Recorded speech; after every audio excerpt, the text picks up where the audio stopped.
महाराष्ट्रात सण म्हणजे पुरणपोळीचा स्वयंपाक. प्रत्येक घराघरात सणा दिवशी पुरणपोळी ही बनवलीच जाते.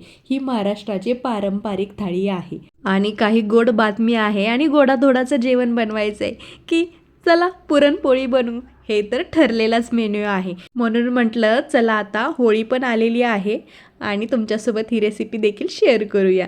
म्हणून आज आपण पुरणपोळी बनवणार आहोत, ती पण कटाच्या आमटी सोबत. चला सुरू करू. नमस्कार, मी स्नेहल मेक्स मॅजिक या यूट्यूब चॅनलमध्ये तुमचं सर्वांचं स्वागत आहे. सर्वात आधी आपल्याला पुरणपोळीसाठी चण्याची डाळ शिजवून घ्यायची आहे.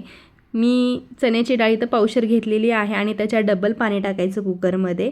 पाणी कोमट झालं की त्यामध्ये चण्याची डाळ टाकायची. पण चण्याची डाळ टाकायच्या आधी चण्याच्या डाळीला तेल लावून घ्यायचं आणि मगच टाकायची आणि थोडंसं वरून तेल टाकायचं, झाकण लावायचं आणि 4 शिट्ट्या करून घ्यायचे. डाळ शिजते तोपर्यंत कणिक मळून घेऊया. पावशेर डाळीमध्ये 10 ते 15 पोळ्या होतात. आता तुम्ही पुरण किती भरताय त्याच्यावरती आहे, त्या अंदाजाने तुम्हाला कणिक मळून घ्यायची आहे. कणिक मळताना एक लक्षात ठेवा, त्याच्यामध्ये थोडंसं तेल, मीठ आणि हळद टाका आणि व्यवस्थित मऊ अशी कणिक मळून घ्या. खूप मऊ लुसलुशीत पोळ्या होतील आणि दिसायला पण सुंदर दिसतील. आता कुकरच्या शिट्ट्या झाल्याच आहेत आणि डाळ पण शिजत आलेली आहे. त्याच्यातलं आपल्याला पाणी बाजूला काढायचं आहे. डाळ पूर्णपणे नितळून घ्यायची आहे, पाणी राहू द्यायचं नाही. व्यवस्थित नितळून घेणं खूप गरजेचं आहे, कारण पुढे आपण त्याच्यामध्ये गूळ किंवा साखर टाकणार, ते साखरेचं पाणी होणार आहे, तर आपल्याला खूप वेळ लागेल ते परतण्यासाठी. डाळ पूर्णपणे नितळून झाली की तिला परत कुकरमध्ये टाकायचं आहे आणि त्याच्यामध्ये गूळ टाकायचं आहे. आता गूळ इथं मी जेवढी डाळ आहे त्याच्या निम्मा गूळ वापरलेला आहे. आता तुम्हाला जर गोड पुरणपोळी आवडत असेल तर त्याच्यामध्ये थोडासा अजून गूळ ॲड करा. म्हणजे जर पावशेर डाळ असेल तर पावशेरला कमी गूळ किंवा पावशेरला कमी साखर घ्यायची आणि व्यवस्थित मिक्स करून घ्यायचं. त्याच्यामध्ये आपल्याला वेलची पावडर, जायफळ पावडर टाकायची आहे आणि पूर्ण वितळेपर्यंत, छान घट्ट होईपर्यंत आपल्याला हे परतून घ्यायचं आहे. हे बघा, ही अशी कन्सिस्टन्सी आपल्याला पाहिजेला आहे. आता पुरण व्यवस्थित शिजलेलं आहे. याला थंड करायचं आणि स्मॅश करून घ्यायचं. पुरणाच्या चाळणीतून आपल्याला व्यवस्थित ते बारीक करून काढायचं आहे. आपली जर डाळ व्यवस्थित शिजलेली असेल, पुरण व्यवस्थित बनलेलं असेल ना, तर ते पुरण गाळून घ्यायला अजिबात वेळ लागत नाही. हे बघा, झालं पटकन, वेळ अजिबात लागला नाही. व्यवस्थित छान मऊ असं पुरण झालेलं आहे. व्यवस्थित कन्सिस्टन्सी आलेली आहे त्याची.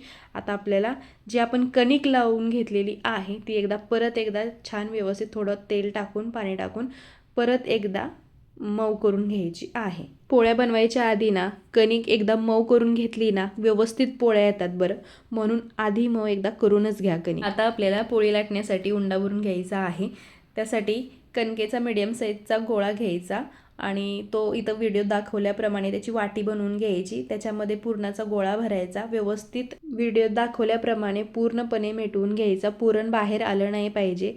लाटताना पुरण बाहेर येईल म्हणून व्यवस्थित सील करून घ्या. पुरणाचा उंडा भरून झाला की पोळपाटावरती पीठ टाकायचं आणि व्यवस्थित छान लाटून घ्यायचा. चारी बाजूने व्यवस्थित पातळ लाटून घ्यायचा आहे.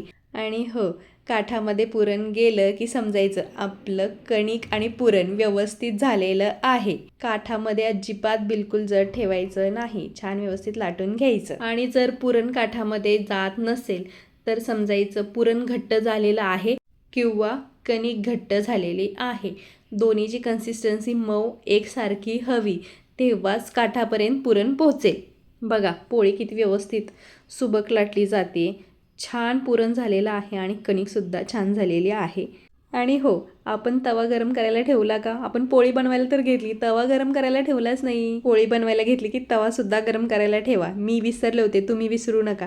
तवा गरम झालेला आहे, पोळी लाटून झालेली आहे. आता तव्यामध्ये तेल पसरून घ्यायचं आणि लाटलेली पोळी टाकायची. व्यवस्थित छान भाजून घ्यायची आहे. पहिल्यांदा पोळी उलटण्याने उलटायची नाही. हाताने पलटी मारून घ्यायची, नाहीतर फुटून जाईल, कच्ची असते, पुरण बाहेर येईल. दोन्हीकडून व्यवस्थित भाजून घ्यायची. तेल किंवा तूप लावा, मी तर तेल लावलेलं. आणि आता आपली पहिली पुरणपोळी रेडी झालेली आहे. अशाच बाकीच्या सर्व पुरणपोळ्या बनवून घ्यायच्या आहे. आणि आता आपल्याला पुढे बनवायची आहे कटाची आमटी. कटाची आमटी बनवण्यासाठी आपल्याला मसाला बनवून घ्यायचा आहे. महाराष्ट्रामध्ये सुद्धा वेगवेगळ्या प्रकारे कटाची आमटी बनवली जाते. मी आज सातारा या पद्धतीनं आमटी बनवणार आहे. जे आपण डाळीचं पाणी बाजूला काढलेलं त्याच्यामध्ये आपल्याला आमटी बनवायची आहे.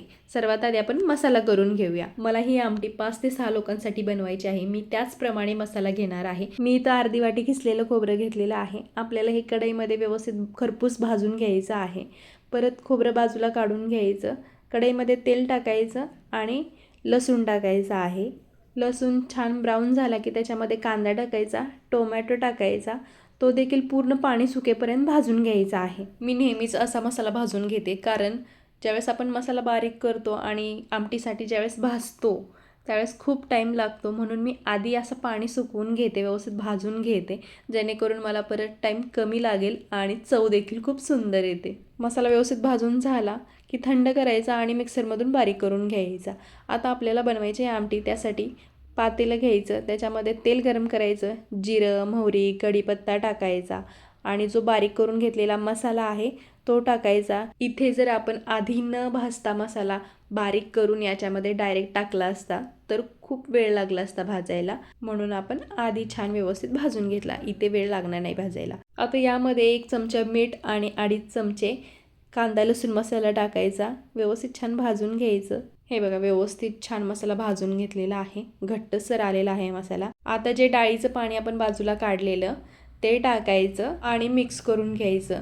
आता जे डाळ गाळून राहिलेलं पाणी आहे ते खाली घट्टसर आहे, तर त्याच्यामध्ये थोडंसं पाणी टाकायचं आणि याच्यामध्ये ॲड करायचं. आता क्वांटिटी आपली 5 ते 6 लोकांची आहे, त्या हिशोबाने मी इथं पाणी वाढवलेलं आहे.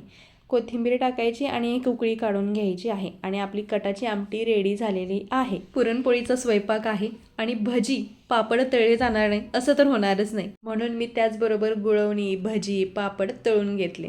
आणि अशा प्रकारे आपली महाराष्ट्राची पारंपरिक थाळी पुरणपोळी, जी माझी खूपच फेवरेट आहे, रेडी झालेली आहे. थोडी गडबड होती त्यामुळे मी फायनल टेक घेऊ शकलेली नाही, पण पुरणपोळी उत्तम सॉफ्ट आणि छान झालेली आहे. तुम्ही बघा, पुरण देखील काटापर्यंत छान पोचलेलं आणि आमटी सुद्धा झणझणीत झाली होती. अशाच छान छान रेसिपी बनवा. मी अशाच छान छान रेसिपी माझ्या यूट्यूब चॅनलवरती अपलोड केलेल्या आहे. तुम्ही जर अजूनही देखील सबस्क्राईब केलं नसेल तर माझ्या चॅनलला सबस्क्राईब करायला विसरू नका आणि लाईक करा, कमेंट करा आणि तुमच्या फ्रेंड्सला शेअरसुद्धा करा. थँक्यू.